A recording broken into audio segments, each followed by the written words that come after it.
భద్రాద్రి రాముడు తర్వాత అంతటి ప్రాశస్త్యం విశిష్టత కలిగిన దేవాలయం కోదండ రామాలయం. గొల్లల మామిడాళ్ళలో వెలిసిన కోదండ రామాలయంలో ప్రస్తుతం మనం ఉన్నాం. తుల్యభాగ నది పరివాహక ప్రాంతంలో ఈ గొల్లల మామిడాడ అయితే మాత్రం వెలిసింది. ఈ గొల్లల మామిడాళ్ళలో 1888 సంవత్సరంలో ఈ కోదండ రామాలయాన్ని అయితే మాత్రం నిర్మించారు. ప్రస్తుతానికి ఈ కోదండ రామాలయం విశిష్టత, అసలు ఇక్కడ రాముడి వారికి జరిగే పూజలని వివరించేందుకు మనతో పాటు ప్రధాన అర్చకులు మంజునాథ్ ఉన్నారు. వారిని అడుగుదాం.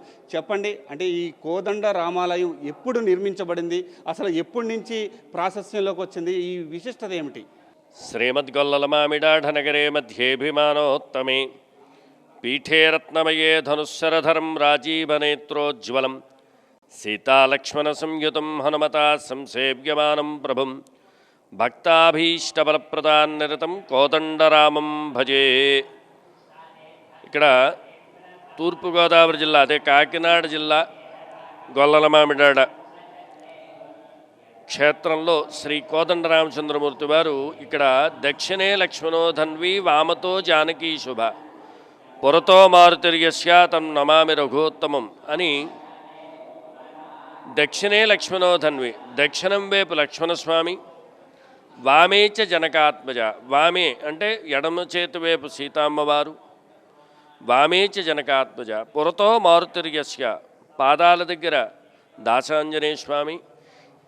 ఇక భక్తాభీష్టబలప్రదాన్నిరతం, భక్తుల యొక్క అభీష్టాన్ని సిద్ధింపజేయుటకు కోరికలు తీర్చే కోదండరామచంద్రమూర్తిగా ఇక్కడ మనకి 1889లో ద్వారంపూడి సుబ్బిరెడ్డి గారు రామిరెడ్డి గారి చేతుల మీదుగా కోలల రూపంలో చిన్న దేవాలయం కింద ఉండేదండి. అది అంటే మనకి దారు అంటే చెక్క రూపంలో ఉంటాయంటే మీకు ఇప్పటికీ ఏమైనా చిన్న చిన్న తటాకాలు అంటే చెరువుల్లో కానీ చూస్తే 2 రాముడు సీత కింద పూజ చేసుకునేవారట. అది 1889.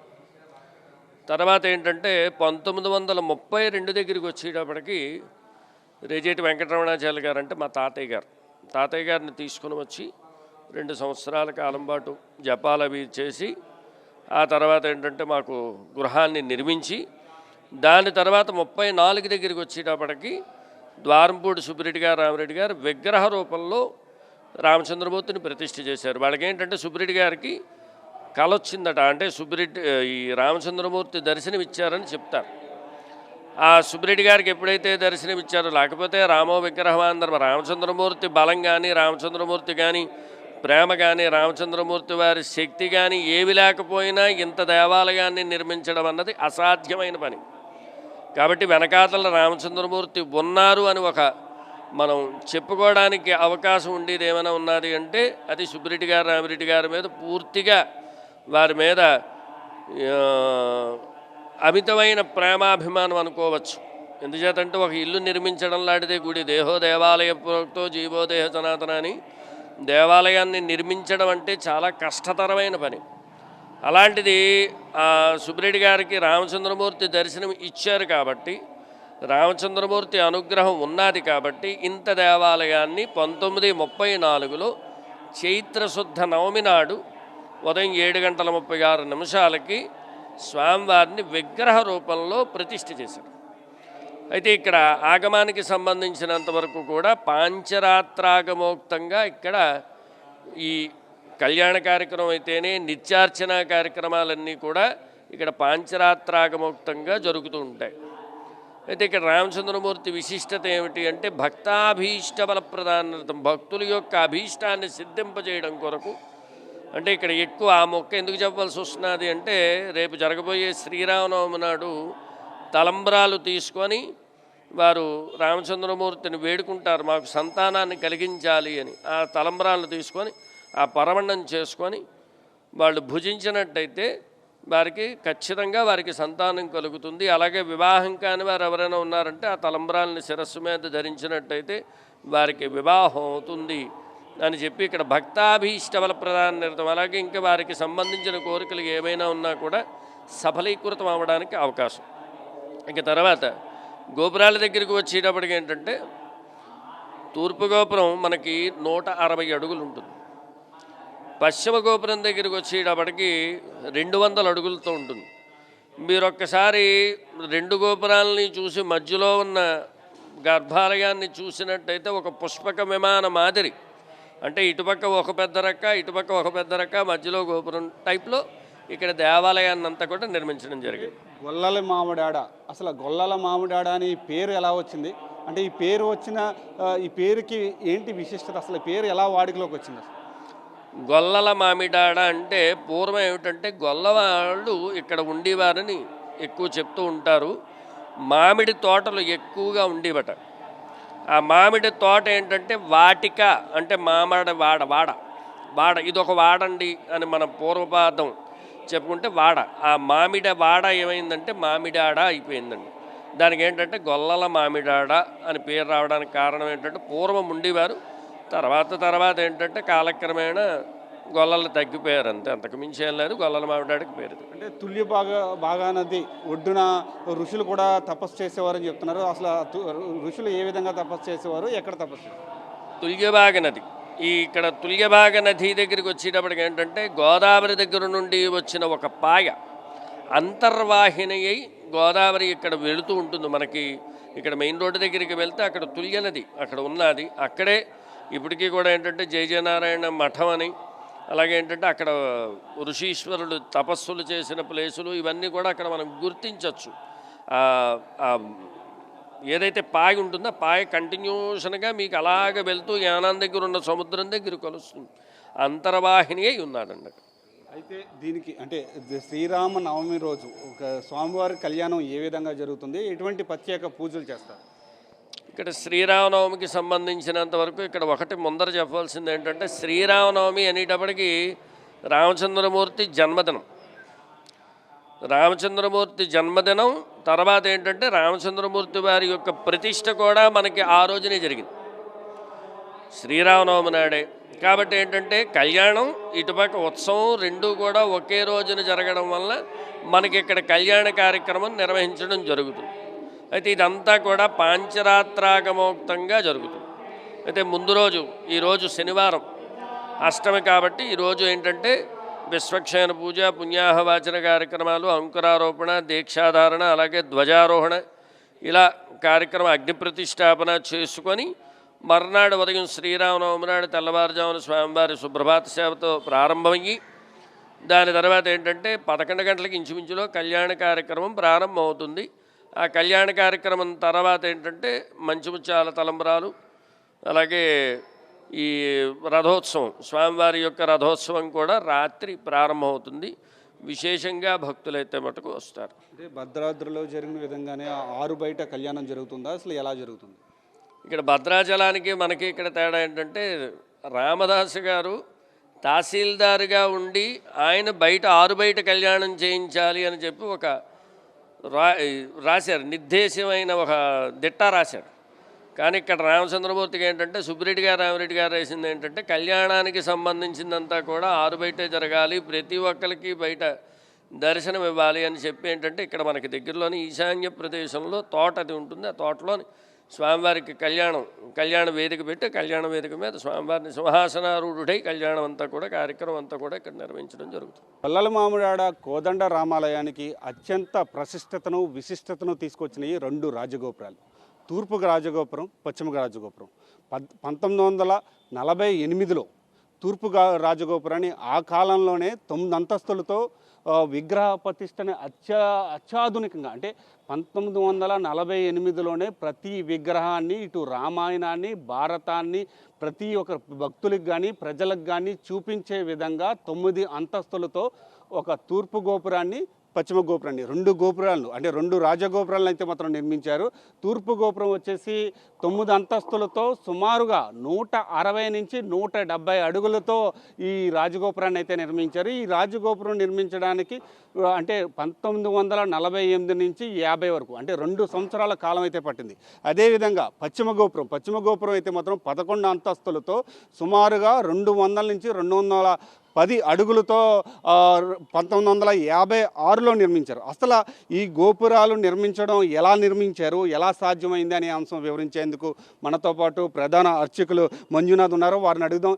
చెప్పండి, అంటే ఈ గొల్లల మామిడాడ కోదండ రామాలయానికి సంబంధించి ఈ 2 రాజగోపురాలు అత్యంత విశిష్టతగా అత్యంత ఆకర్షణగా కూడా నిలుస్తాయి. అసలు ఈ రాజగోపురాలు నిర్మించడానికి గల కారణం ఏమిటి? అసలు ఇంత ఎత్తుగా ఇంత 9 అంతస్తులోను 11 అంతస్తులో నిర్మించాలని ఎలా అనుకున్నారు అసలు? ఇక్కడ ఏంటంటే దేవాలయానికి సంబంధించినంత వరకు కూడా మొట్టమొదట మనం చెప్పుకున్నట్టుగా రామచంద్రమూర్తి సాక్షిభూతుడే.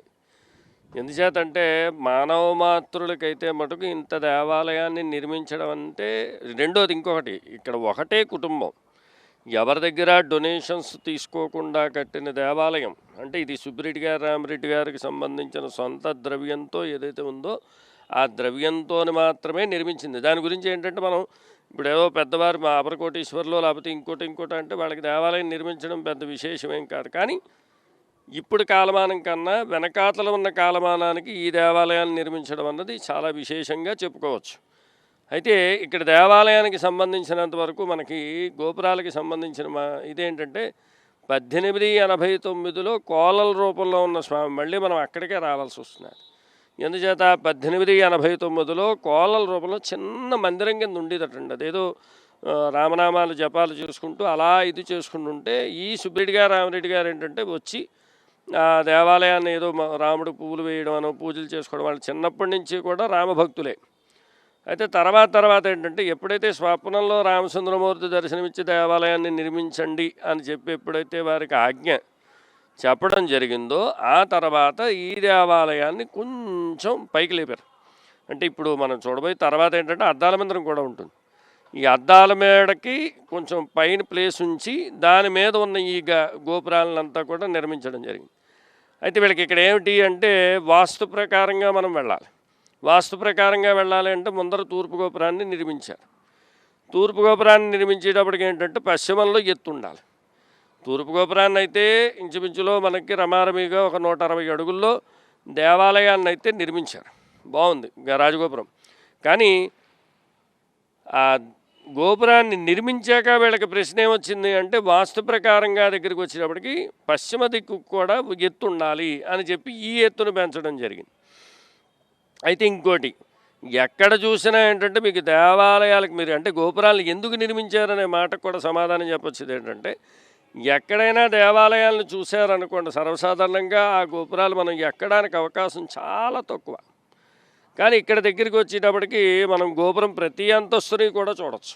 ఎందుకు చూడాలి అంటే ఇక్కడ విషయం చెప్పొచ్చేది ఏంటంటే, మన హిందూ ధర్మాన్ని కాపాడడానికి వాళ్ళు ఆ రోజున ఆలోచించారో లేదా పుస్తకాలు ఉన్నాయంటే అవి కనిపించకుండా వెళ్ళిపోతాయి, కానీ విగ్రహ రూపంలో ఉన్నది ఏంటంటే కనిపించకుండా వెళ్ళవు. కాబట్టి ఇక్కడ ఏమైంది, మనకి తూర్పు గోపురం కానీ పశ్చిమ గోపురాలు కానీ మీద రామాయణం కానీ భారతం కానీ భాగవతం కానీ అలాగే దేవీ భాగవతం కానీ ఈ పురాణాలకి సంబంధించినవి ఏవైతే ఉన్నాయో ప్రధానంగా రామాయణ భారతాలు ఈ రెండింటిని కూడా వాళ్ళు నిర్మించడం జరిగింది. ఇవి కూడా ఏంటంటే వాళ్ళకి మెయిన్ ఏంటంటే మేస్త్రులకు ముందర మనం కృతజ్ఞతగా చెప్పుకోవాలి. వాళ్ళు చేసిన కళాకారులకైతేనే వాళ్ళకి ముందర కృతజ్ఞత చెప్పాలి. అంటే ఇక్కడ 2 విషయాలు మనం చెప్పుకోవాల్సింది ఏంటంటే, ధనాన్ని ఖర్చు పెట్టడం ఒక పద్ధతి. ఎందుచేత అంటే వాడు అక్కడ కృషి చేస్తున్నాడు అంటే వాడు వెనకాతలు సపోర్టింగ్గా ఉండాలి అంటే చాలా కష్టమైన పరిస్థితి. ఎందుకంటే వాడు మనం డబ్బులైతే మనం ఇచ్చేస్తాం, కానీ దానికి తగ్గ ఆకర్షణీయంగా వాడిని వస్తువు తయారు చేయించాలి అంటే కొంచెం ఆలోచించవలసిన విషయం. కాబట్టి ఏంటంటే వాళ్ళు పోషించాలి. అసలు మెయిన్ ఏంటంటే వాళ్ళు పోషించాలి. ఇక్కడ ఈ విగ్రహాలు చేస్తున్న వాళ్ళందరికీ నాకు తెలీదు, మా నాన్నగారు తాతగారు వీళ్ళు చెప్పడం దీన్ని బట్టి నాది 4వ తరం. కాబట్టి ఏంటంటే చెప్పడం బట్టి నేను అర్థం చేసుకున్న విషయం ఏంటంటే విగ్రహాలను కూడా ఎక్కడికక్కడ తయారు చేసుకుంటూ అంటే ఒక ప్లేస్ని తయారు చేసుకుంటూ దాని మీద విగ్రహాలు. ఇక్కడ ఇంకొక విషయం, ధర్మకర్తలకు కూడా ఏంటంటే సాంస్క్రిట్ పండితులు వాళ్ళు. రామచంద్రారెడ్డి గారు కానీ ద్వారంపూడి అంటే ఈ సుబ్బిరెడ్డి గారికి సంబంధించిన నలుగురు కొడుకుల్లో 3వ కొడుకు రామచంద్రారెడ్డి గారు, 4వ కొడుకు బ్రహ్మారెడ్డి గారు, వీళ్ళిద్దరూ కూడా ఏంటంటే సాంస్క్రిట్ పండితులు వాళ్ళు. దానివల్ల ఏమైంది, ఇక్కడ మనకి రాముడు రామాయణాన్ని ఘట్టాన్ని చూసుకొని ఆ ఘట్టంలో ఎలాగైతే ఉన్నదో అలాగా ఇక్కడ నిర్మించడం జరుగుతున్నది. అంటే ఇక్కడ వాళ్ళ కృషి, ఇటు రెండోది ఏంటంటే మేస్త్రులు. అందుకని మీరు ఎప్పుడైనా మీరు ఈ ఒక్కొక్క అంతస్తులోని ఒక్కొక్క విధానాన్ని మనం చూసుకుంటూ వచ్చారనుకోండి, తూర్పు గోపురం దగ్గరికి వచ్చేటప్పటికి అంటే మీకు ఆర్ట్ కూడా తెలిసిపోతుంది. ఏదో చూసారా పూర్వం ఏంటంటే పంచులు కట్టుకొని తిరిగేవారు, ఇప్పుడు ప్యాంటు షర్ట్లు వేసుకుని ఇంకొంచెం డెవలప్ అయ్యేటప్పటికి జీన్స్ ప్యాంట్లకు వచ్చు. అంటే మన మానసికంగా మాట్లాడుకోవాలంటే. అలాగే ఇక్కడ శిల్పకళలు మీరు చూస్తే అప్పుడు ఉన్న శిల్పకళ వేరు. నేను 1948 దగ్గరికి వచ్చేటప్పటికి శిల్పకళ వేరు, 1956 దగ్గరికి వచ్చేటప్పటికి శిల్పకళ వేరు. తర్వాత ఏంటంటే మధ్యగోపురం దగ్గరికి వచ్చేటప్పటికి శిల్పకళ వేరు. అంటే గర్భాలయం దగ్గరికి వచ్చేటప్పటికి శిల్పకళను మీరు అర్థం చేసుకోవచ్చు. ఇక్కడ తూర్పు గోపురం దగ్గరికి వచ్చేటప్పటికి ఏమిటంటే ఒక రామాయణం, ముందర రామాయణంలో ఏమేమిటి కట్టాలి మెయిన్ అంతవరకు తీసుకున్నారు ఫస్ట్. బహుశా ఎందుచేతంటే బాలరామాయణం అంతా కూడా దాని మీద ఉంటుంది. బాలరామాయణం మీరు కిందను చూసుకున్నట్టయితే ఇటుపక్క కిందన దగ్గర నుంచి మనం వెళ్ళినా సరే, పైనుంచి వచ్చినా సరే, కింద దగ్గరికి వచ్చేటప్పటికి అదేంటది రామచంద్రమూర్తి పట్టాభిషేకం. ఈ మూలకు వచ్చింది రామచంద్రమూర్తి పట్టాభిషేకం.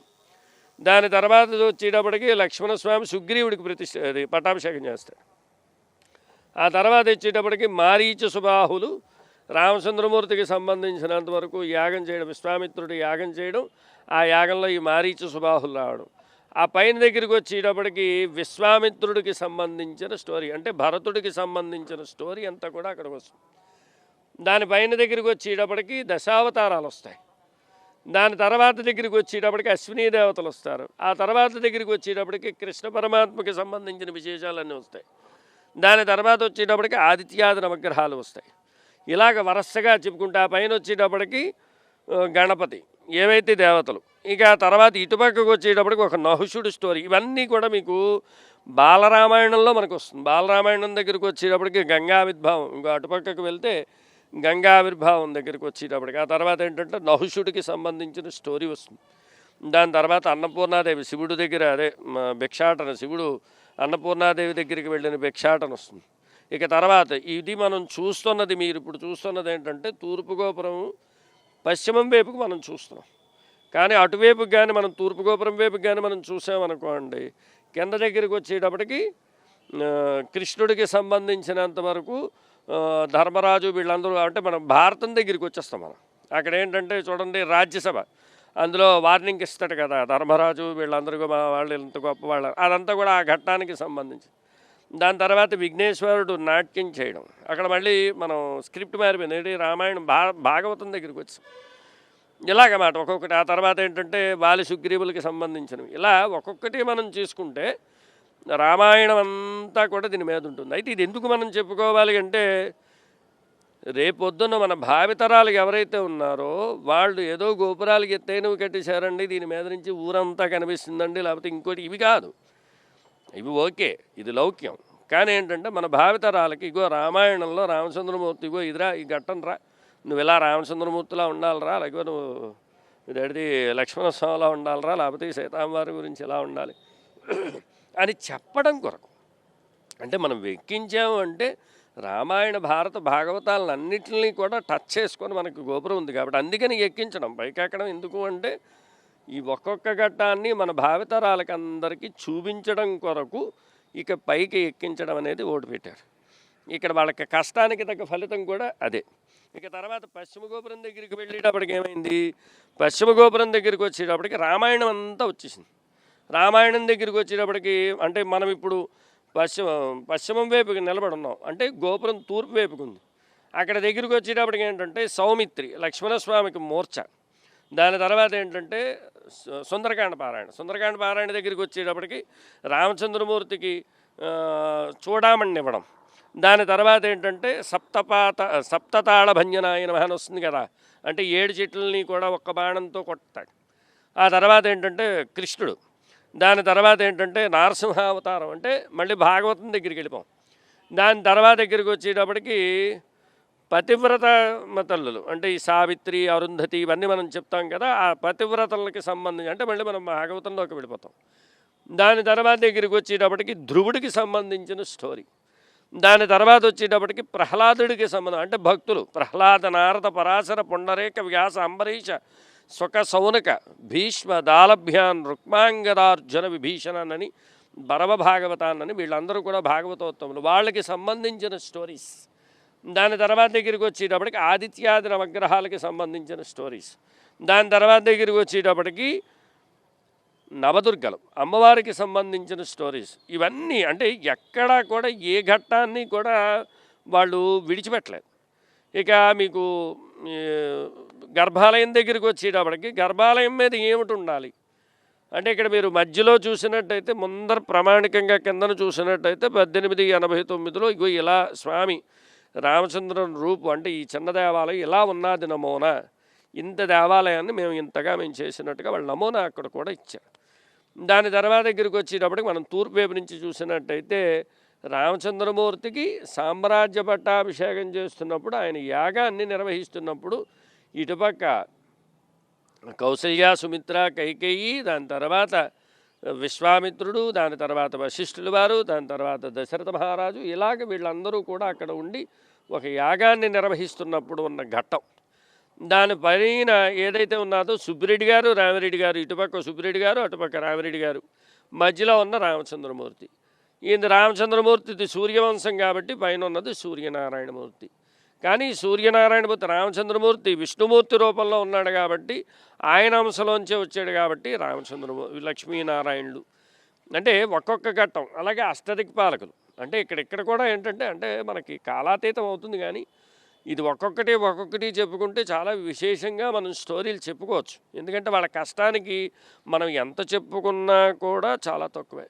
అయితే ఇక్కడ శిల్పులకి సంబంధించినంత వరకు చూసినట్టయితే వాళ్ళు పుట్టకొండ నుంచి కొంతమంది వచ్చారంటారు.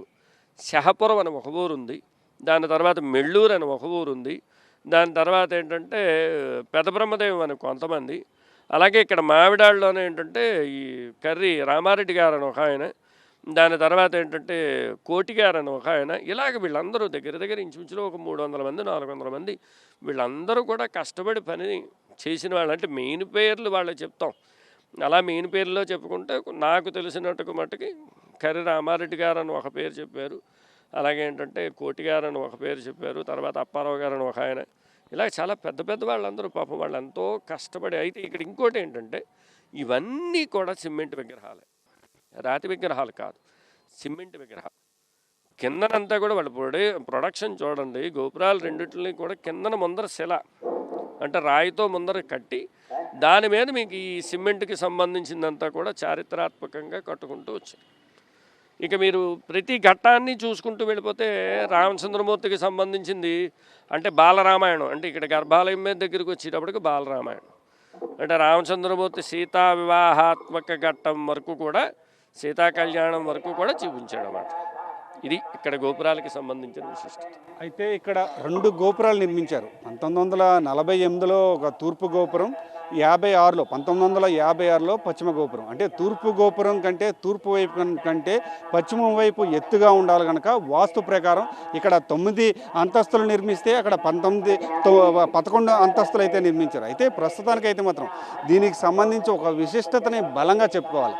ప్రతి గోపురాన్ని నిర్మించడంతో పాటు ఒక శిల్పకళ అంటే హిందూ ధర్మాన్ని ప్రతి ఒక్కరికి కూడా చెప్పే విధంగా, చూసే విధంగా, అంటే ఈ హిందూ ధర్మంలో జరిగిన ప్రతి అంశాన్ని కూడా అంటే ఒక్కొక్క ఫ్లోర్కి ఒక్కొక్క అంశాన్ని ఎత్తుకొని అన్ని అంశాలని కూడా ఆ కాలంలోనే ఎటువంటి టెక్నాలజీ లేకుండా 1948లో కొంత 100 మంది శిల్పులు, 100 మంది కూలీలు అందరూ తమ రాముని కోసం కష్టపడుతున్నామని చెప్పి తమ భక్తితో ఈ రెండు రాజగోపురాలను కూడా నిర్మించారని చెప్పి వేద పండితులు అయితే చెప్తున్నారు. అయితే ఇదే గొల్లల మామిడాడ కోదండ రామాలయంలో మరో విశిష్టత ఉంది, అది అద్దాల మేడ.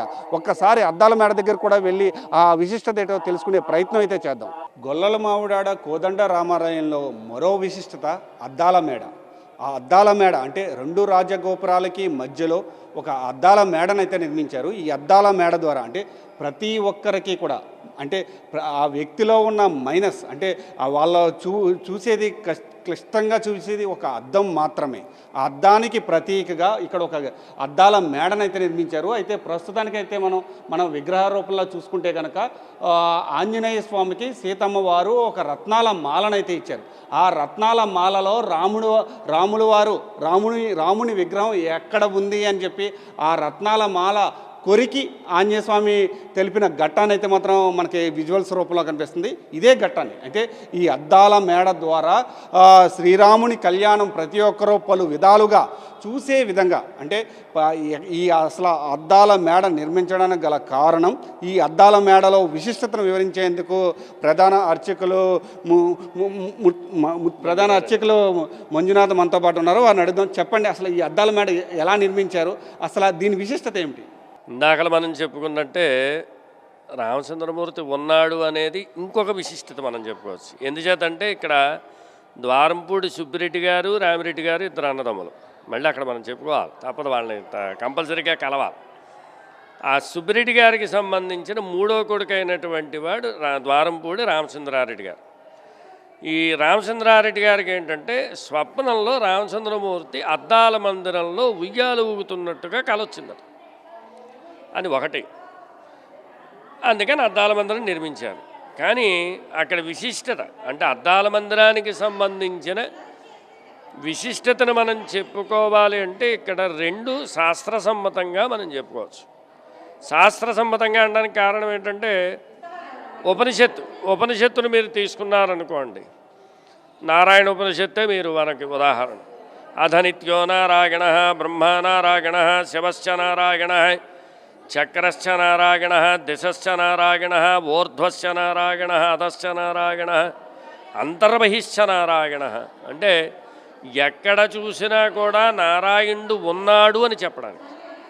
తర్వాత అదే ప్రహ్లాదుడు చెప్పాడు అనుకోండి, ఇందుగలడు అందులేడని సందేహం వలదు చక్రి సర్వోత్తమగతుండు ఎందెందు చూసినా అందందే గలడు దానవాగ్రిని వింటే అని చెప్పి మనకు ఆయన చెప్తాడు భాగవతంలో చెప్పుకుంటే. అలా అంటే ఇక్కడ రామాన్ని, రామచంద్రమూర్తిని, రామశబ్దాన్ని, రామస్వరూపాన్ని అంతటా కూడా వ్యాప్తి చెంది అంటే మీరు ఎటు చూసినా రామచంద్రమూర్తిని చూడాలి, రామచంద్రమూర్తి దర్శనం అవ్వాలి అన్న ఉద్దేశంలో అద్దాల మందిరం కట్టారు.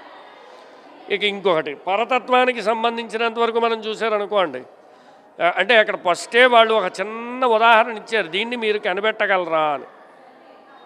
అంటే రామచంద్రమూర్తి సీతామ్మవారు బహుకరణ చేశారు ఎవరికి? ఆంజనేయ స్వామి. ఏది ఒక రత్నాలమాల, ఆ రత్నాలమాలని ఇచ్చారు. ఇచ్చేటప్పటికి అందులో ఆంజనేయ స్వామి వెతికాడు, ఏమని రామచంద్రమూర్తి ఉన్నాడా, రామశబ్దం కానీ కనీసం ఉన్నదా, ఇందులో రామచంద్రమూర్తి ఉంటే నేను వేసుకోవడానికి అని.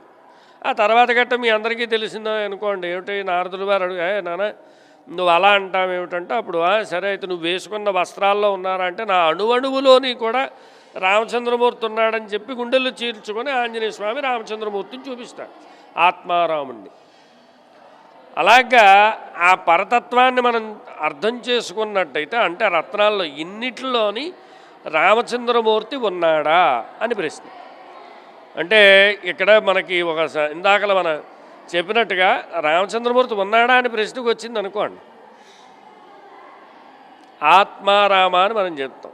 అంటే నీ శరీరంలో నీకు సంబంధించిన గుండెల్లో రామచంద్రమూర్తి ఉన్నాడా లేదా అన్నది చూడగలిగేది స్థితి ఒకటి ఏర్పడాలి. అది ఇక్కడ అద్దాల మందిరం. అంటే ఆ రామచంద్రమూర్తి ఇందులో ఉన్నాడా లేదా అన్నది చూడాలి అంటే ప్రతి అద్దంలోని చూడాలి. అంతే తప్ప అద్దాల మేడ అంటే ఏదో అద్దాలండి నా మొహం బాగానే అద్దంగా ఉన్నానండి లేకపోతే ఏదో సింగారం చేసుకోవడం కాదు. అక్కడ రామచంద్రమూర్తిని చూడాలి. ఎలా చూడాలి? ఇక్కడ చూడండి, ఈ ఘట్టం మనకి ఒక ఉదాహరణ. ఇక్కడ ఘట్టం దగ్గరికి వచ్చేటప్పటికి అంటే మనం అబ్జర్వేషన్ చెయ్యాలి. రామచంద్రమూర్తి సీతామ్మవారు అక్కడ అడుగుతున్నాడు రామచంద్రమూర్తి, ఏమిటయా హనుమ నువ్వేమిటి చేస్తున్నావు అంటే అక్కడ ఎవరిని అక్కడ ప్రశ్నిస్తున్నారు అనేటప్పటికి సుగ్రీవుడు అనే ఆయన అక్కడ ప్రశ్న అడుగుతున్నాడు, ఏమిటి హనుమ ఏమిటి చేస్తున్నావు నువ్వు అని. ఇక్కడ ఈ పక్కన చేతులు కట్టుకొని నించుని చూస్తున్నవాడు అంగదుడు, వాలి కుమారుడు. దాని వెనకాతలు ఉంటున్నది సుగ్రీవుడు. ఇక దాని తర్వాత దగ్గరికి వచ్చేటప్పటికి లక్ష్మణస్వామి ధనస్సును పట్టుకొని ఉన్నాడు లక్ష్మణస్వామి. వీళ్ళందరూ ఆశ్చర్యచకితులై చూస్తున్నారు ఆంజనేయ స్వామి. దాని తర్వాత దగ్గరికి వచ్చేటప్పటికి భరతులు వారు రామచంద్రమూర్తి నీలమేఘశ్యాముడు కాబట్టి అదే నీలమేఘశ్యామంగా భరతుడిని అక్కడ చూపించారు. ఇక శత్రుఘ్నుడి దగ్గరికి వచ్చేటప్పటికి ఇక్కడ ఒక చామరం పట్టుకొని శత్రుఘ్నుడు నించున్నాడు. దాని తర్వాత దగ్గరికి వచ్చేటప్పటికి విభీషణుడు చూస్తున్నాడు అక్కడ. దాని తర్వాత దగ్గరికి వచ్చేటప్పటికి యుధాజిత్ అంటే భరత శత్రుఘ్నులకి మేనమా. దాని తర్వాత చూస్తున్న ఆయన సుమంత్రుడు అంటే మంత్రిగా. దాని తర్వాత చూస్తున్నది కాశీరాజు, ఈయన ఒక మేనమామ భరతుడికి శత్రుఘ్నులకి. అంటే ఇక్కడ స్టోరీ అంటే అక్కడ ఎంతమంది ఘట్టాన్ని వాళ్ళు అక్కడ నిరూపించడానికి చాలా కష్టపడ్డారు. ఈ ఘట్టమే మనకు ఆధారం. ఇంకొంచెం మనం లోపలికి వెళ్తే పైన చూసారో లేదో అక్కడ కౌసల్య, సుమిత్ర, కైకేయి అంటే రామచంద్రమూర్తి వారి యొక్క తల్లులు. ఇటుపక్క దగ్గరికి వచ్చేటప్పటికి లక్ష్మణస్వామి భార్య అయినటువంటి ఊర్మిళ, భరతుడు భార్య అయినటువంటి మాండవి, శత్రుఘ్నుడి భార్య అయినటువంటి శృతకీర్తి. అంటే ఇక్కడ ముగ్గురు రాణులు. వీళ్ళందరూ కూడా ఇదేమిటి జరుగుతున్నది సన్నివేశం అంటే రామచంద్రమూర్తి పట్టాభిషేక సన్నివేశంలో కదా ఈ ఆంజనేయ స్వామి విశిష్టత జరిగింది. అంటే మనం ఇందాకనే చెప్పుకుంటున్నట్టుగా ఈ 2 గోపురాల్లో లాస్ట్ ఘట్టమైనటువంటి ఘట్టం ఏమిటి అంటే ఇది ఘట్టం రామాయణంలో. అంటే రామచంద్రమూర్తి ఎక్కడున్నాడు అని. అలాగా ఇక్కడ మనం ఒక్కొక్కటి అంటే అద్దాల మందిరంలో చూసుకుంటూ వెళితే ఇక్కడ ఇంకొకటి పరతత్వానికి సంబంధించింది. అంటే ఇక్కడ మనకి సప్తఋషులకి చెప్పారు రామచంద్రమూర్తి యొక్క పరతత్వాన్ని హనుమ చెప్పారు. హనుమ ఎలా చెప్పారు? రామస్యోపనిషత్తు అని చెప్పి 2 ఉపనిషత్తులు ఉన్నాయి మనకి. అంటే ఇవి 108 ఉపనిషత్తులు. 108 ఉపనిషత్తుల్లోని రామరహస్యోపనిషత్తు, రామస్యోపనిషత్తు. మీకు ఇంకా సులువుగా చెప్పాలి అంటే మనకి విష్ణు సహస్రం ఉంటుంది. విష్ణు సహస్రంలోని పార్వతీదేవి ఈశ్వరుణ్ణి అడుగుతుంది ఏమని? కేనో పాయేనలగున విష్ణోర్నామ సహస్రకం పండితైర్నిత్యం శ్రోతుమిచ్చామ్యహం ప్రభో. స్వామి, అష్టాదశ పురాణాలని చదవలేను, వాటి యొక్క విషయాన్ని నేను తెలుసుకోలేను. అంటే అవన్నీ చదవాలంటే మనకు చాలా టైం పట్టదు. భగవద్గీతను చదవాలి, భగవద్గీతను చదివేంత టైం మనకి ఇప్పుడు అసలా లేదు. పోనీ భగవద్గీతను పక్కన పెట్టు. ఏమిటి మామూలుగా మానవులకి సులువైన మార్గం, వాళ్ళకి వెంటనే ఫలితం రావాలి అనే మార్గం ఏది అని అంటే అప్పుడు ఈశ్వరోవాచ శ్రీరామ రామ రామేతి రమే రామే మనోరమే సహస్రనామ తత్తుల్యం రామనామ వరానని. రామచంద్రమూర్తి యొక్క నామమే ఇదంతా కూడా సహస్రనామ తత్తుల్యం. 1000 నామాలు చదివితే ఎంతైతే ఫలితం వస్తుందో అంత ఒక్కసారి రామ అంటే మనకు ఆ ఫలితాన్ని ఇచ్చేస్తాడు. అలాంటిది ఇది ఒక ఉదాహరణకి చెప్తున్నాను. అలాగే రామరహస్యోపనిషత్తులో రామచంద్రమూర్తి వారి యొక్క గొప్పతనాన్నంతా కూడా చెప్పవలసిన వాడు ఎవరు అంటే ఒక్క హనుమ మాత్రమే. ఎందుచేత ఎత్ర రఘునాథ కీర్తనం తత్ర కృతమస్తకాంజలిం బాష్పవారి పరిపూర్ణలోచనం మారుతిం నమత రాక్షసాంతకం. రామచంద్రమూర్తి యొక్క గొప్పతనాన్నంతా కూడా చెప్పవలసిన వారు ఎవరు అంటే ఆంజనేయ స్వామి, హనుమే. ఆ హనుమే ఇక్కడ పరతత్వాన్ని రామచంద్రమూర్తి వారి యొక్క పరతత్వాన్నంతా కూడా సప్తఋషులకి చెప్తున్నారు, ఆయన ఉపదేశిస్తున్నారు. దాన్ని ఏమిటి? వైదేహీ సహితం స్వరధ్రుమతలే హైమే మహామండపే మధ్యే పుష్పకమాసనే మణిమగే వీరాసనే సుస్థితం. ఆ ఘట్టాన్నంతా కూడా చూపించారు. ఇక అద్దాల మందిరం దగ్గరికి వద్దాం. ఈ అద్దాల మందిరం దగ్గరికి వచ్చేటప్పటికి ఇక్కడ 2 విషయాలు మనం చెప్పుకోవాలి. శ్రీరామనవమి వెళ్ళిన 6వ రోజున శ్రీ పుష్పయాగం అని చెప్పి ఒక ఘట్టం ఉంది మనకి. అంటే కళ్యాణంలో పాంచరాత్రాగమోక్తంగా జరిగే కార్యక్రమాల్లో శ్రీరామనవమి వెళ్ళిన 6వ రోజు శ్రీ పుష్పయాగం అంటే ఏమిటి అంటే ద్వాదశకాలార్చన అని జరుగుతుంది. ద్వాదశకాలార్చన అంటే 12 సార్లు అర్చన. అంటే మనకి ఉపచారాలు షోడశోపచారాలు అని ఉంటాయంటే ధ్యాన వాహన షోడశ ఇది అర్ఘ్యపాద్యాచమనీయ స్నాన చందన ధూప దీప నైవేద్యాలు ఇవి చాలా వరకు మనకి తెలుసు. టోటల్ మనం పూజలు చేస్తున్నప్పుడు మంత్రహీనం క్రియాహీనం భక్తిహీనం జనార్దన అని చెప్తాం. ఏవైనా పూజల్లో ఏమైనా లోపాలు జరిగితే ఆ లోపాలన్నీ పోగొట్టు స్వామి అని చెప్పి ఇదే నీకు అర్పించేస్తాం. అలాగా శ్రీ పుష్పయాగం దగ్గరికి వచ్చేటప్పటికి ఏంటంటే సంవత్సర కాలంలో ఏవైతే మనం అర్చనాది కార్యక్రమాల్లో కానీ ఇప్పుడు ఆయన సమయానికి ఇప్పుడు ఈ శ్రీరామనవమి వచ్చేస్తున్నారు, రాత్రి 11ంటికి పడుకుంటాడు, 12ంటికి భోజనం చేస్తాడు, పాపం మాటలు భక్తుల గురించి వెయిట్ చేస్తుంటాడు. ఇవన్నీ కూడా దోషాలే. ఆ దోషాలన్నీ పోగొట్టాలి అంటే ఈ శ్రీ పుష్పయాగార్చన అని చెప్పి ఆ 6వ రోజున ఇక్కడ అద్దాల మందిరంలో ఈ అర్చన అంతా కూడా జరిపి రామచంద్రమూర్తికి సేద తీరుతాడు. అంటే హ్యాపీగా పవళింపు సేవ అని చెప్పి బంగారం ఉయ్యాల పెట్టి ఆ ఉయ్యాలలో ఏంటంటే ఈ రామచంద్రమూర్తిని పవళింపు సేవ చేస్తారు.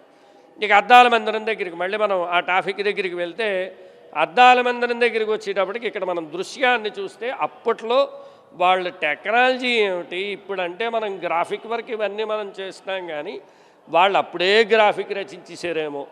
ఎందుచేత అంటారేమో, ఇక్కడ ఒక్కొక్క ఘట్టాన్ని మనం చూసినట్టయితే ఒక సింహాసనాన్ని కిందన మధ్యలో ఉన్న సింహాసనాన్ని కానీ అక్కడ ఉయ్యాల కానీ మనం చూసినట్టయితే ఆ ఉయ్యాల ఇక్కడ ప్రతి అద్దంలోని కనిపిస్తుంది. అలాగే మీకు ఆ సింహాసనం ప్రతి అద్దంలోని కనిపిస్తుంది. ఈ బంగారం ఉయ్యాలది పెడతారు. ఇక్కడ ఎందుకు మనం ఇందాక చెప్పాను కదా, బయట చూసుకో. అయితే ఇక్కడ రామచంద్రమూర్తికి సంబంధించిన ఉయ్యాల, ఆ బంగారం ఉయ్యాల పెడతారన్నమాట. ఆ బంగారం ఉయ్యాల పెట్టి అక్కడ రామచంద్రమూర్తిని పడుకోబెట్టి ఈ ఉత్సవం అంతా ఈ ఉత్సవం అంతా కూడా ప్రతి ఒక్కరికి కనిపించాలి. ఇందాక చెప్పాను చూసారా, ఎందుకలడు అందులేడని సందేహం వలన. అంటే రామచంద్రమూర్తి అంతటా ఉన్నాడు. ఇంకొకటి చెప్పుకోవాలి, మన పూర్వకాలంలోని పందిరి మంచాల నుండి చూసారా లేదు, ఈ పందిరి మంచాల్లో ఏంటంటే ఇటు అర్థం అటు అర్థం ఉండేది. ఆ అర్థం ఏమిట్రా అంటే ఉదయం లేవగానే వాడి మొహం వాడు చూసుకుంటే చాలా విశేషమైన ఫలితం, లక్ష్మీప్రదం అని. అలాగే ఇక్కడ ఏంటంటే అద్దాల మందిరం దగ్గరికి వచ్చేటప్పటికి రామచంద్రమూర్తి లేవగానే ఆయన ఆ అద్దంలో ఆయన చూసుకోవడానికి ఒకటి, రెండోది భక్తులందరూ కూడా రామచంద్రమూర్తిని చూడడానికి. అందుకని మీరు ఇక్కడ అంటే రామచంద్రమూర్తి మనం ప్రతిదీ చూసుకుంటూ వెళ్ళాలి. అద్దాల మందిరంలో కూడా ప్రతిదీ చూసుకోవాలి. ఇక్కడ మధ్యలో నించున్నారంటే వాళ్ళు ఇక్కడ గైడెన్స్ అది ఉందనుకోండి, ఇక్కడ చూపిస్తే పైన ఉన్న ప్రతి అద్దంలోనే కనిపిస్తారు. అలాగా మనం ఇంకొంచెం అటుపక్కకి వెళ్ళారనుకోండి, అటుపక్కకి వెళితే ఒక దగ్గర ఆంజనేయ స్వామి కూర్చున్నట్టుగా కనిపిస్తాడు, ఒక దగ్గరికి వెళ్తే ఆంజనేయ స్వామి నించున్నట్టుగా కనిపిస్తాడు. ఇంకొక దగ్గరికి వచ్చేటప్పటికి ఏంటంటే ఉయ్యాల, ఈ కిందనున్న ఉయ్యాల పైన అన్ని అద్దాల్లోని కనిపిస్తుంది. మనకు కాస్త చూద్దాం, పదండి అక్కడికి వెళ్దాం. ఇక్కడ దగ్గరికి వచ్చేటప్పటికి ఇక్కడ కిందని మనకి ఈ ఊరికి ఈ దేవాలయానికి క్షేత్రపాలకుడైనటువంటి గణపతికి యొక్క శిఖరం అన్నమాట ఇది. ఇక దాని తర్వాత దగ్గరికి వచ్చేటప్పటికి మీరు చూస్తే ఇక్కడ ఉయ్యాలను చూడండి, కిందనున్న ఉయ్యాల ప్రతి అద్దంలోనే కనిపిస్తుంది. అంటే మీకు ఇక్కడ నించోండి, ఇక్కడ నించుంటే మీకు అద్దంలో ప్రతి అద్దంలోనే కనిపిస్తుంది. ఇక్కడ దాని తర్వాత దగ్గరికి వచ్చేటప్పటికి సింహాసనం. అంటే ఇప్పుడు అక్కడ సింహాసనం మనం ఇప్పుడు కళ్యాణానికి సంబంధించిన ఆ సింహాసనం మీదే కళ్యాణోత్సవం జరుగుతుంది కాబట్టి ఇప్పుడు అక్కడైతే సింహాసనం అయితే లేదు. సింహాసనం పెడితే అక్కడ ఉన్న రామచంద్రమూర్తి ప్రతి అద్దంలోని కనిపిస్తుంది. ఇదిలాగా మనకేంటంటే ద్వాదశ కాలార్చన ఇవన్నీ కూడా ఈ అద్దాల మందిరంలోనే. అంటే మనం ఒక కాలాతీతం అయిపోతుంది. ఇవన్నీ ఒక్కొక్కటి చెప్పుకోవాలంటే మనకు వ్యవధి కూడా చాలా తక్కువ.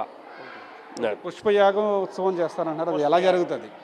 అది పుష్పయాగానికి సంబంధించినంత వరకు సాయంత్రం జరుగుతుంది. అంటే మనం ఇంచుమించులో రమారమిగా 7 గంటలకు 7:30 ప్రాంతంలో ఈ శ్రీ పుష్పయాగం అంతా కూడా ఇక్కడ ఈ కార్యక్రమం పాంచాన్నిక దీక్షగా పాంచరాత్రాగమోక్తంగా ఇక్కడ కార్యక్రమం అంతా కూడా నిర్వహించడం జరుగుతుంది. అంటే ముందర విశ్వక్షేణ పూజ పుణ్యావసనం, దాని తర్వాత ఏంటంటే పుష్పయాగ మండలార్చన, రచన, అర్చన, దాని తర్వాత ద్వాదశ కాలార్చన అయిపోయాక అప్పుడు ఆ రామచంద్రమూర్తిని మనం ఉయ్యాల్లో పరుండబెట్టి సేద తీరుస్తూ ఉంచుతారు. ఇది శ్రీ పుష్పయాగానికి సంబంధించి. అయితే గొల్లల మావిడాల్లో అసలు అద్దాల మేడ నిర్మించడానికి గల కారణం అంటే శ్రీరామ నవమి తర్వాత 6వ రోజు అంటే శ్రీరాముల వారికి సేద తీరేందుకు బంగారు ఉయ్యాలలో సేద తీరేందుకు పుష్పయాగ ఉత్సవాన్ని నిర్వహిస్తారు. ఆ ఉత్సవాన్ని ఈ అద్దాల మేడలోనే నిర్వహిస్తారు. అంటే ఈ అద్దాల మేడలో పుష్పయాగ ఉత్సవం నిర్వహించే సమయంలో ప్రతి ఒక్కరూ కూడా ఉత్సవాన్ని చూసేందుకు ఈ అద్దాల అమరిక అయితే మాత్రం నిర్మించారు ఆ కాలంలోనే. అయితే ఈ అద్దాలు కనుక మనం ఒక్కసారి చూసుకుంటే కనుక పుటాకార కుంభాకార దర్పణాలు అన్నిటిని కూడా ఒక నిర్దిష్టమైన పరిధిలో అమర్చారు. అంటే ఒక పక్క నుంచి చూస్తే ఒక విధంగాను, మరో పక్క నుంచి చూస్తే మరో విధంగాను. అంటే అన్ని అద్దాలలో కూడా శ్రీరాములు వారు, అదేవిధంగా సీతమ్మ వారు, లక్ష్మణుడు, హనుమంతుడు అంటే వీళ్ళ దేవతా విగ్రహమూర్తులన్నీ కూడా అందరికీ కనిపించే విధంగా ఒక నిర్దిష్టమైన పద్ధతిలో ఒక ప్రణాళికాబద్ధంగా ఈ అద్దాల మేడనైతే నిర్మించారు. ఈ అద్దాల మేడ ద్వారా ఆ స్వామివారికి పుష్పయాగ ఉత్సవాన్ని ప్రతి ఒక్కరూ చూసే విధంగా అయితే ఈ అద్దాల మేడని ఆ ముఖ్య ఉద్దేశంతో నిర్మించారని చెప్పి వేద పండితులు అయితే మాత్రం చెప్తున్నారు. ఇది ఇక్కడ పరిస్థితి. నా పేరు తేజు, నేను హైదరాబాద్ నుండి వచ్చాను. ఇక్కడ గొల్ల మామిడాల్లో శ్రీ కోదండరామస్వామి దేవాలయం ఉందని తెలుసుకొని ఇక్కడికి వచ్చాను. అండ్ శ్రీరామనవమి సందర్భంగా అంగరంగ వైభవంగా ఇక్కడ డెకరేషన్ కానీ ఇవన్నీ కూడా అద్భుతంగా జరుగుతున్నాయి. ఒక్కసారి ఇక్కడ మనం చూసినట్లయితే 2 రాజగోపురాలు నాకు కనిపిస్తున్నాయి. సో ఆనాటి కాలంలో శిల్పకళ అనేది ఎంత అద్భుతంగా చెక్కారో ఇక్కడ ప్రత్యక్షంగా చూసిన వాళ్ళకే అది తెలుస్తుంది. ఒక్కసారి ఖచ్చితంగా అందరూ కూడా విచ్చేస్తే మీ అందరికి కూడా చాలా బాగా నచ్చుతుంది. సో కొన్ని ఏళ్ల క్రితం ఇంత బాగా శిల్పకళ ఉంది. ఇవాళ రేపు అయితే మనం కొత్తగా కట్టిన గోపురాల్లో ఇంత మంచి అద్భుతమైన శిల్పకళ చూడట్లేదు. బట్ ఇక్కడ వస్తే మాత్రం ఖచ్చితంగా ఆర్కిటెక్చర్ కానీ ఇక్కడ మనం చూస్తుంటే ఒక్కొక్క శిల్పం కూడా ఎంత అద్భుతంగా చెక్కారంటే సో మొత్తం శ్రీరాముడు గురించి కానీ సీత గురించి ఈ విశేషాలన్నీ కూడా అద్భుతంగా ఇక్కడ మనం చూడొచ్చు. అండ్ ఇక్కడ మనకి 11 అంతస్తుల గ్లాస్ భవనం కూడా ఉంది. సో నేనైతే ఇప్పుడు 2వ అంతస్తులో ఉన్నాను. కింద శ్రీ కోదండరామ దర్శనం చేసుకొని ఇక్కడ 2వ అంతస్తు గ్లాస్ హౌస్ అంటే వచ్చాను. అండ్ ఇంకా కూడా కొన్ని అంతస్తులు ఉన్నాయి, చూడాలి మరి ఇంకా ఎంత అద్భుతాలు చూడొచ్చు. అక్కడ ప్రతి ఒక్క విషయం కూడా శ్రీరాముల గురించి వివరించడం జరిగింది. సో ఇవన్నీ చూస్తుంటే చాలా అద్భుతంగా ఉంది. అండ్ ముఖ్యంగా ఈ కాలం జనరేషన్ వాళ్ళు చిన్నపిల్లల్ని కనుక తీసుకొచ్చినట్లయితే ఖచ్చితంగా నచ్చుతుంది. ఎందుకంటే రామాయణం అంతా కూడా కొద్దిగా మనకి చిన్న స్టోరీస్ రూపంలో ఇక్కడ చక్కగా విక్టోరియల్ రూపంలో ఉంది కాబట్టి విజువలైజేషన్ రూపంలో ఖచ్చితంగా వాళ్ళకి ఇంకా ఎక్కువ అర్థమయ్యే ఛాన్స్ కూడా ఉంది. సో ఖచ్చితంగా మీ అందరూ కూడా గొల్ల మామిడాల్లో ఉన్న శ్రీ కోదండరామస్వామి దేవాలయం ఖచ్చితంగా విజిట్ చేయండి. నాకైతే చాలా బాగా నచ్చింది. డెవలప్ చేయాలంటారంటే శిల్పకళ ఉంది, శిల్పకళ ఇంకా డెవలప్ చేస్తే బాగుంటుందంటారు ఇంకా బాగా. ఖచ్చితంగా గోపురాల్లో ఇంకా ఎంత శిల్పకళను డెవలప్ చేసి ఇప్పుడు ఆల్రెడీ చాలా బాగుంది. ఇంకా డెవలప్మెంట్ చేస్తే ఇవన్నీ కూడా ఏంటంటే ఈ శిల్పకళల ద్వారా ఈజీగా అర్థమవుతుంది. పుస్తకాల్లో చూసే మనం చదివే చదువు కంటే కూడా ఒక విజువల్గా మనం చూసినప్పుడు ఆ చరిత్ర కానీ శ్రీరాములు సీత వాళ్ళ విశేషాలు కానీ చాలా ఈజీగా మెదడుకు అనేది ఎక్కుతాయి, చాలా ఈజీగా గుర్తుంచుకునే అవకాశాలు కూడా ఎక్కువ ఉంటాయి. అందుకని ఈ శిల్పకళ రూపం అనేది ది బెస్ట్ అని చెప్పుకోవచ్చు మనం. ఇవాళ రేపు సిటీలో చాలా కనుమరుగైపోయాయి.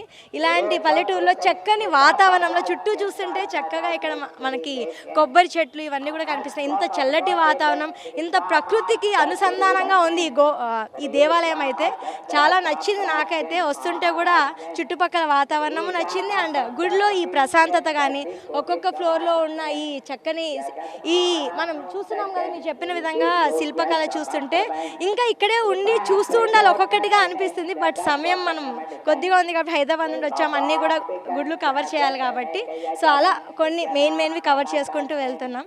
So thank you so much.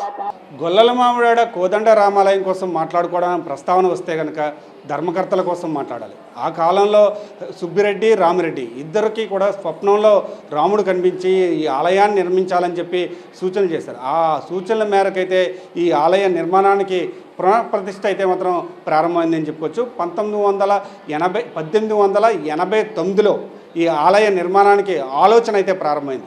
ఆ ధర్మకర్తలకు సంబంధించి 4వ తరం శ్రీనివాసరెడ్డి మనతో పాటు ఉన్నారు. వారిని అడుగుదాం అసలు ఈ ఆలోచన ఎక్కడి నుంచి ప్రారంభమైంది, ఎలా ప్రారంభమైందని.